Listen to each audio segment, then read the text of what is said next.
Belly fat is basically that one house guest who shows up uninvited, eats all your food, and then absolutely refuses to leave no matter how many hints you drop. You eat one slice of pizza, it moves in. You do 3 months of cardio, it waves at you from the couch. You try every hack you've seen online, and it laughs at you. So today I'm going to show you the exact two-step method I personally use to get rid of it. No fat burners, no hour-long cardio sessions, no suffering. Just two simple things done consistently, and your belly fat is cooked. But first we need to clear up a few myths, because most people are losing the fight against belly fat before it even starts, and it's not their fault. Nobody told them how this actually works. Here's the most frustrating thing that happens when you start losing weight. Your face gets slimmer. Your arms look more defined. Your legs feel lighter. People start noticing, and your belly? Absolutely nothing. Sits there looking smug, completely unbothered. Here's why. Your genetics decide where fat leaves first and where it digs in and refuses to move. For most people, the belly is last on the list, dead last. And there are two reasons it's so stubborn. Reason one, belly fat cells are just built differently. They have more receptors that block fat burning and fewer that trigger it. While the rest of your body is happily responding to your diet, your stomach fat is basically screening your body's calls and sending them to voicemail. Reason two, poor blood flow. Fat-burning signals travel through your bloodstream. Less blood flow to the belly means those signals arrive slow and weak. That's why you can have visible veins on your arms and still have a soft stomach at the same time. Your arms are getting the message loud and clear. Your belly hasn't opened the email yet. Now, should you train abs at all? Yes. Not because it burns belly fat directly, but because it builds the muscle underneath. The bigger those muscles are, the earlier they start showing through as your body fat drops. You don't need to be shredded to see definition. With a solid set of abs, you can start seeing lines at 15 to 18% body fat. So keep training them. Just stop expecting them to do the fat burning for you. Okay, myths are dead. Let's get into the actual method, and I promise this is simpler than you think. Step 1. Calorie deficit. Your body burns a set number of calories every day just to exist. Just to breathe, think, and scroll through your phone at midnight. That number is your maintenance level. Eat less than that consistently, and your body has no choice but to start burning stored fat for fuel, including the stuff on your belly. Eat more, what do you gain? Eat less, you lose.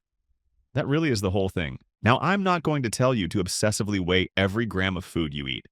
That works for some people and drives everyone else completely insane. Instead, keep it simple. Use a free TDEE calculator online. Takes about a minute. Find your maintenance calories, then subtract 300 to 500 from that number. That's your daily target. 300 to 500 calories under maintenance is the sweet spot. Big enough to actually move fat, small enough that you're not miserable, you're not losing muscle, and you're not dreaming about bread every night. Track your food, not perfectly, just consistently. The best tracking method is whichever one you'll actually use every day. An app, a notes page, a food journal, whatever. Because the moment you stop paying attention to what you're eating, fat loss stops. Every single time. Step 1 is boring, I know, but it is non-negotiable. Every single person who has ever successfully lost belly fat was in a calorie deficit. No exceptions. No secret. Step 2 is about making the deficit bigger, not by eating less, but by burning more. And I'm going to tell you something that's going to sound so underwhelming, you might actually close this video. The answer is walking. Yeah.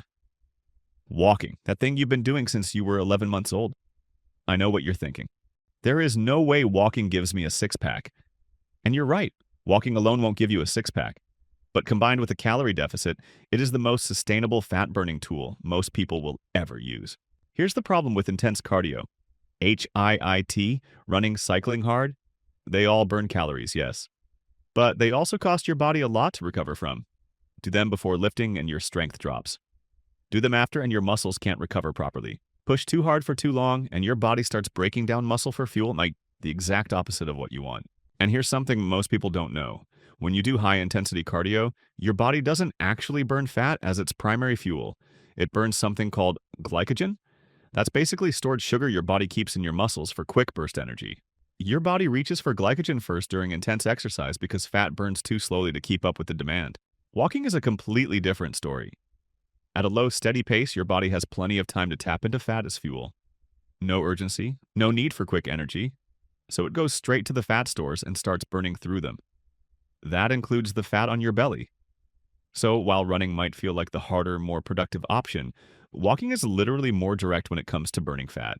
Walking has none of those problems. It burns calories. It doesn't wreck your recovery. It doesn't spike your hunger.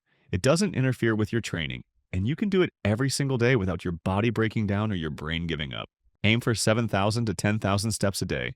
And the best part, you don't need to set aside a special time for it. Park further from the entrance. Take the stairs. Walk while you're on a phone call. Pace around your living room while you watch something. These tiny things stack up faster than you'd believe. Don't try to jump straight to 10,000 steps if you're nowhere near that right now. Start by adding 2,000 steps to whatever you're currently doing. That's literally 2 10-minute walks. Once that feels easy, add another 2,000. Keep building until 7 to 10,000 is just your normal day. Not a workout, just your life. Less stress, better sleep, more energy, and your belly fat slowly and consistently disappearing. All from walking. Who knew your legs were the best fat loss tool you had this whole time? So that's the whole thing. 2 steps. Calorie deficit. And walking to widen that deficit without destroying yourself in the process. It's not flashy. It's not the answer people want when they type how to lose belly fat fast into YouTube at midnight.